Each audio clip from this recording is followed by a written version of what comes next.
Assalomu alaykum azizlar. Bugun aholi orasida keng tarqalgan umum-somatik vrachlarga tez murojaat etishga, qayta tekshiruvdan o'tishga insonni majbur qiladigan ichki a'zolar nevrozlari, xususan oshqozon, ichak nevrozlari to'g'risida gaplashamiz. Chunki haqiqatan ham bugungi kunda oshqozon, ichak muammolari bilan qayta tekshiruvdan o'tayotgan, lekin samarali davolash natijalariga erishishda imkoni bo'lmagan bemorlarimiz ko'p. Shuning uchun biz ushbu mavzu to'g'risida suhbatlashishga qaror qildik. Demak, gastronevroz va ichaklar nevrozi. Aytib o'tishim kerak, rasmiy ravishda gastronevroz yoki ichak nevrozi degan tashxis o'zi aslida bugungi kunda qo'yilmaydi. Xalqaro kasalliklar tasnifida men ilgari ham aytib o'tganman, nevrozlar bo'limida ichki a'zolar nevrozlari degan bo'limi bor. Mana shu bo'limda, demak, oshqozon ichak yo'llari yuqori qismining somatoform vegetativ disfunksiyasi va oshqozon ichak yo'llari quyi qismining somatoform vegetativ disfunksiyasi deb ataluvchi tashxislar mavjud. Mana shu tashxislar bugungi kunda mana shu gastronevroz, ya'ni oshqozon nevrozi va ichaklar nevroziga mos keladi. Endi qisqa va tushunarli bo'lganligi uchun eskidan mana shu tashxislar xalq tilida va tibbiy xodimlar tilida aylangan. Shuning uchun biz ushbu terminlar bilan atashni ma'qul ko'rdik. Demak, gastronevroz haqida birinchi gaplashamiz. Gastronevroz nima? Gastronevroz bu funksional kasallik bo'lib, oshqozon ichak yo'llari faoliyatini vegetativ nerv sistemasi orqali boshqarishning buzilishi natijasida kelib chiquvchi kasallik hisoblanadi. Albatta bu yerda o'ziga xos jihati shundaki, organik kasallik emas, ya'ni organik ko'z bilan ko'rish mumkin bo'lgan o'zgarish ichki a'zoda, ya'ni oshqozonda, ichakda aniqlanmaydi. Shuning uchun ham bu funksional kasallik, ya'ni a'zoning vazifalari, ya'ni funksiyalari buzilyapti. Gastronevrozning kelib chiqish sabablari qanday? Nomi bilan demak nevroz deyilyaptiki, nevrozlarni biz bilamiz, umumiy demak nevrozga olib keluvchi sabab stress.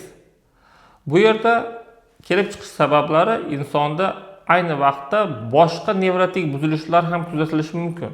Bu nevrosteniya bo'lishi mumkin yoki obsessiv fobik xavotirli buzilishlar, nevrozlar, isterik nevroz va boshqa turdagi nevrozlar bo'lishi mumkin.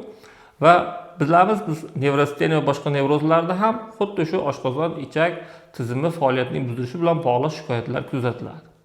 Bundan tashqari stress. Demak, stress bu inson ruhiy holatiga kuchli zarba bo'lishi natijasida organizmdagi ichki vegetativ nerv sistemasining faoliyati buziladi. Yana bir muhim omil shuki, insonning individual psixologik xususiyatlari, ya'ni uning fe'l-atvoridagi xususiyatlar. Xavotirchan, stressga chidamsiz, tanqidni ko'tara olmaydigan, muvaffaqiyatsizlikka bardosh bera olmaydigan insonlarda odatda demak gastronevroz rivojlanish xavfi yuqori. Uzoq davom etgan emotsional zo'riqishlar, ichki zo'riqishlar, emotsional bosimlar natijasida insonda gastronevroz shakllanadi. Gastronevrozga ta'rif berishda aytib o'tdim, vegetativ nerv sistemasi orqali boshqaruvning buzilishi deb aytib o'tdim. Sizga tushunarli bo'lishi uchun vegetativ nerv sistemasi nima degan savolga to'xtalib o'tmoqchiman qisqacha. Bilamiz, hammamizda demak insonda nerv sistemasi, ya'ni asab tizimi bu markaziy nerv sistemasi hamda periferik nerv sistemasiga bo'linadi. Bundan tashqari bu bizni ixtiyoriy vazifalarimizni bajarish, ya'ni nimanidir ushlash, qayergadir qarash, bu har bir narsa bizning ixtiyorimiz bilan bog'liq, ya'ni ongli ravishda boshqariladigan holat. Buni markaziy nerv sistemasi boshqaradi. Lekin shunday bir insonda tuzilma borki, bu ichki a'zolarni vazifasini o'zi nazorat qiladi. Ya'ni biz ovqatlanamiz va xohlagan ishimizni qilib yurishimiz mumkin. Bunda hazm qilgan deb biz ataylab e'tibor qaratib o'tirmaymiz. Oshqozonimiz o'zi hazm qiladi, ichaklarda so'riladi, yurak urishi tezlashadi, sekinlashadi. Bu jarayonlarni boshqaradigan bitta alohida tuzilma bor. Mana shu avtonom, ya'ni mustaqil nerv sistemasi yoki vegetativ nerv sistemasi deb ataladi. Mana shu nerv sistema ichki a'zolarning vazifasini boshqaradi. Bu bevosita demak stresslar bilan bog'liq holatda demak muvozanatda ishlaydi. Bu vegetativ nerv sistemasi ikkita tizimdan, buni ilgargi videolarda ham aytib o'tganman, simpatik nerv sistemasi va parasimpatik ikkita bir-biriga qarama-qarshi tizim asosida ishlaydi. Mana shu muvozanatda ishlash kerak. Muvozanatdan chiqishi demak ichki a'zolar funksiyasini buzadi. Buni majoziy ma'noda go'yoki sokin okeanda, dengizda ketayotgan qayiqqa yoki kemaga o'xshatishingiz mumkin. Sokin ketayotganda demak hayot tinch davom etyapti, ichki a'zolar bir xil muvozanatda ishlayapti. Lekin tasavvur qiling, okeanda yoki dengizda shu tufon, bo'ron bo'lyapti, to'lqinlar qayiqni qanchalik darajada tebrantiradi, muvozanatini buzadi, kerak bo'lsa o'zanidan chiqarib boshqa tomonga yo'naltiradi. Shu vaziyatda demak o'zini boshqara olmay qoladi. Xuddi shu vaziyatda, xuddi shu kabi demak ichki a'zolarni boshqarish, ya'ni simpatik sistema, parasimpatik sistemasi muvozanati buzildi va ichki a'zolar funksiyasi izdan chiqadi. Va bizda yuqorida demak aytib o'tilgan belgilarimiz kuzatilishi mumkin. Keling endi demak gastronevrozning belgilari to'g'risida to'xtalsak. Gastronevroz odatda oshqozon sohasidagi noxushlik, ya'ni diskomfort, yoqimsizlik, qorin, oshqozon sohasida og'riq, ozgina ovqatlangandan keyin tezda to'yib qolish va ovqatlangandan so'ng demak to'yib ketganlik hissi kabi belgilar bilan namoyon bo'ladi. Bundan tashqari demak o'ziga yarasha ko'pgina bir klinik variantlari bor. Birinchi varianti bu nevrogen yoki psixogen qayd qilish, ya'ni qusish. Odatda bu boshqa qayd qilishlardan, boshqa oshqozon ichak kasalliklarida yoki boshqa kasalliklarda kuzatiladigan qusishdan farq qilib, bu yerda qusishdan oldin ko'ngil aynish holatlari sodir bo'lmaydi. Ya'ni to'satdan reflektor tarzda qayd qilish holati kuzatiladi. Va bu holat odatda stressdan keyin kuchayadi. Ovqatlanishga bog'liq emas aksariyat holatlarda. Yana bitta varianti bu aerofagiya bilan kechuvchi gastronevroz. Aerofagiya bu demak havoni yutish. Endi reflektor tarzda havo yutiladi va oshqozonda to'plangan havo tezda kun davomida kekirishga sabab bo'ladi va inson doimiy ravishda kekirib yuradi. Bu holat ham demak kekirish bilan kechuvchi gastronevroz sifatida ko'riladi. Yana bitta varianti bor, kislotalilikni pasayishi, ya'ni oshqozon shirasida kislotalikni pasayishi bilan kechuvchi gastronevroz. Albatta bu holatda demak iste'mol qilingan ovqat hazm qilish jarayoni sekinlashadi va qorinda demak oshqozonda og'riq va demak ovqat hazm bo'lmay turib qolgandek kabi sezgilar bo'lishi mumkin. Bu gastronevrozning yana bir klinik ko'rinishi edi. Bundan tashqari ovqatlanish xulq-atvorining buzilishi bilan kechuvchi, ya'ni bulimiya deymiz. Demak, ko'p ovqatlanish insonda doimiy ochlik hissi bo'ladi va inson juda ko'p ovqatlanadi. Lekin ko'p ovqatlangandan so'ng demak qusish bilan oshqozon bu narsani qaytib chiqarib yuborish ehtimoli ham tez kuzatiladi. Yana bitta varianti bor, bu yerda anoreksiya, ya'ni ishtahasizlik, ovqatdan keskin bosh tortish bilan kuzatiladigan gastronevroz. Bunda demak inson ovqatlanishdan bosh tortadi va uzoq muddat anoreksiya holatida yurgandan keyin insonda ichki a'zolarida demak umuman tanasida holsizlik, quvvatsizlik hisobiga distrofik jarayonlar rivojlanadi.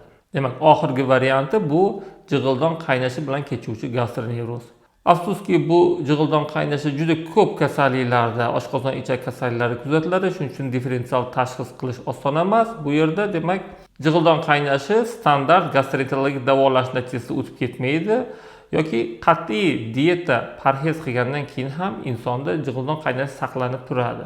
Bu holat jig'ildon qaynashi bilan kechuvchi gastronevroz bo'lishi mumkin. Ko'rinib turibdiki, aytib o'tilgan shikoyatlar bu spesifik gastronevrozga xos bo'lgan shikoyatlar emas. Chunki ko'pgina boshqa oshqozon ichak tizimi kasalliklarida ham mana bu yuqorida aytib o'tgan belgilarimiz kuzatiladi. Shuning uchun buni aniq belgisi yo'q.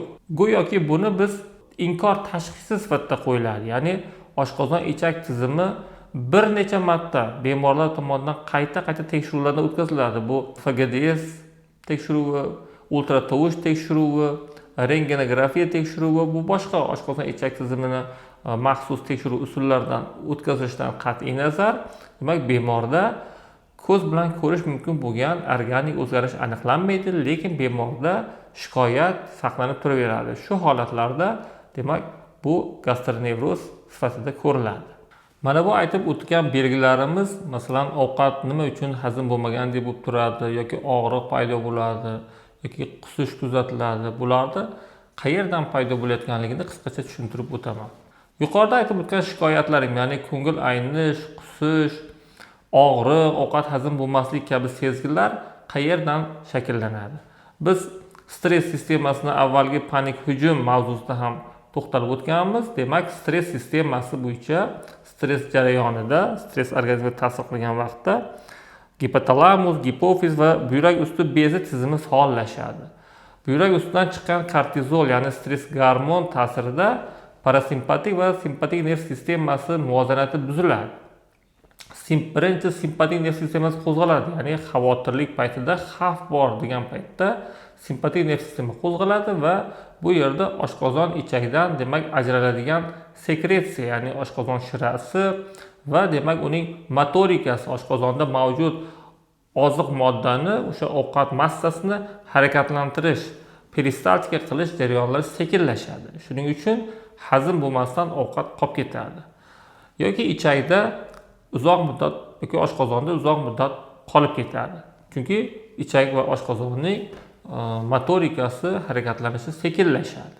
Nima uchun bu holat kuzatiladi? Demak, organizmda xavf bor paytida oshqozon ovqat hazm qilish bilan shug'ullanmasligi, bor energiyadan olib foydalanish rejimiga o'tadi. Keyinchalik xavf bartaraf etgandan keyin ushbu jarayonlar amalga oshadi degan bir mexanizmda ish yuritiladi. Ana endi ichak nevrozi to'g'risida gaplashadigan bo'lsak, bugungi kunda demak juda ko'p o'sha gastroenterologik tekshiruvlar natijasida bemorga ta'sirlangan ichak sindromi deb tashxis qo'yiladi, SRK. Buni demak psixiatrik nuqtai nazardan biz aytib o'tdik, oshqozon ichak yo'li quyi qismining somatoform vegetativ disfunksiyasi deb atadik. Bu mana shu ta'sirlangan ichak sindromi, psixogen meteorizm kabi tashxislarga to'g'ri keladi. Ta'sirlangan ichak sindromining asosiy belgilarida demak bemorda o'sha qorindagi og'riq kechga borib yoki uyqu vaqtida bu og'riq yo'qoladi. Odatda demak haqiqiy ichak kasalliklarida mavjud og'riq bu kecha kunduz saqlanadi. Ta'sirlangan ichak sindromida esa bu kechqurun yoki uyquda bu og'riq yo'qoladi. Keyin hojatdan keyin demak to'liq bo'shalmaganlik hissi kabi sezgilarni ham sezish. Odatda insonlar tez demak diareya ko'rinishida kechgan ta'sirlangan ichak sindromida bir kunda 3-4 martagacha ichi suyuq keladi. Ayrim bemorlarda ich qotish bilan kechadi va 3 kun 4 kunlab demak qotish holatlari kuzatiladi. Bu holatda ham hojatdan so'ng to'liq bo'shamaganlik hissini sezish bilan namoyon bo'ladi. Ta'sirlangan ichak sindromi bu davriy ravishda remissiyaga tushuvchi va qo'zg'aluvchi xarakterga ega bo'lib, odatda qo'zg'alishiga kuchli demak stressli vaziyatlar ta'sir qiladi. Stresslardan keyin bemorda demak ich ketish boshlanadi. Muayyan davolanish chora-tadbirlaridan keyin yana yaxshilanadi va davriy ravishda yana qo'zg'alib qolish ehtimoli mavjud. Diagnostikasi demak oshqozon ichak tizimi gastroenterologlar tomonidan SGDS, ultratovush tekshiruvi, UZI tekshiruvi, rentgenografiya va turli xil laborator tekshiruvlar yordamida, kolonoskopiya tekshiruvi yordamida tekshiriladi va bemorda demak organik kasallik aniqlanmasa-da shikoyatlar saqlanib turadi. Shu holatda biz bu demak oshqozon ichak nevrozi tashxisini qo'yishimiz mumkin. Davolashda aynan mana shu stress bilan ishlash masalasi muhim hisoblanadi. Chunki bemorda shikoyatlar saqlangandan keyin bemor bu oshqozonimda qandaydir bir balki oshqozonim rak bo'lib qoldi yoki boshqa bir yomon kasallik bor degan fikr o'rnashadi. Bu albatta insonga stress bo'ladi. Stress bo'lgandan keyin bu kortizol yana chiqadi. Kortizol natijasi simpatik nerv sistemasi, yana vegetativ nerv sistemasi yana qo'zg'aladi, muvozanati buziladi va mana shu aylana doira qaytarilaveradi. Bemorda uzoq yillar davomida davolanmasa, ushbu holatlar saqlanib yurishi mumkin. Xulosa qilib aytganda, ushbu kasallik ruhiy asab tizimi bilan bog'liq muammo ekanligini tushunishingiz, samarasiz qayta gastroenterologik tekshiruvlardan o'tishga hojat yo'qligini, bu yerda gastroenterolog va psixiatr hamkorligida davolash jarayonini yo'lga qo'yish va natijada inson hayot sifatini to'liq yaxshilashga erishish mumkinligini tushunishingiz kerak.